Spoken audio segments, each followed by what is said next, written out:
This is 416 and a short video on subplots. Most people have a general idea of what a subplot is. A smaller story unfolding within the larger main story of the film, but it has less screen time and emphasis. A subplot is about someone, sometimes not the protagonist, who wants something different than the primary want and is having their own troubles getting it.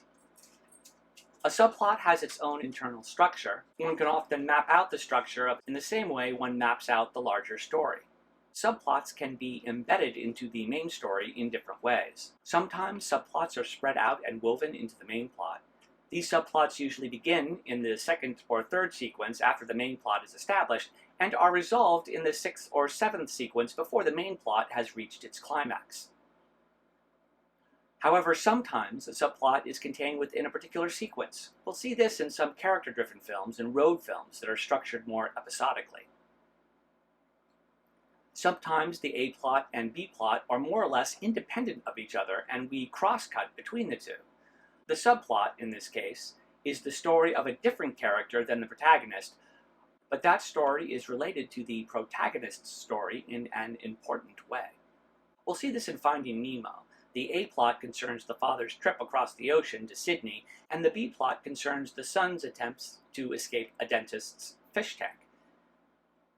So there is a kind of checkerboard structure as we cut back and forth between the A-plot and B-plot.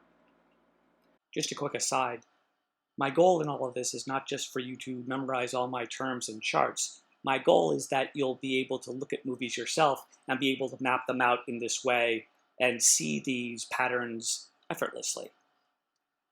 Subplots often concern primary relationships between the protagonist and secondary characters, for example, the love interest, and usually explore the theme of the movie from a different angle. The key to understanding and diagramming a subplot is to understand it like a story. Whose story is it? What do they want? What is the tension of the subplot? How does the character or relationship change over the course of the subplot? It's all the same kind of questions we ask of the larger story.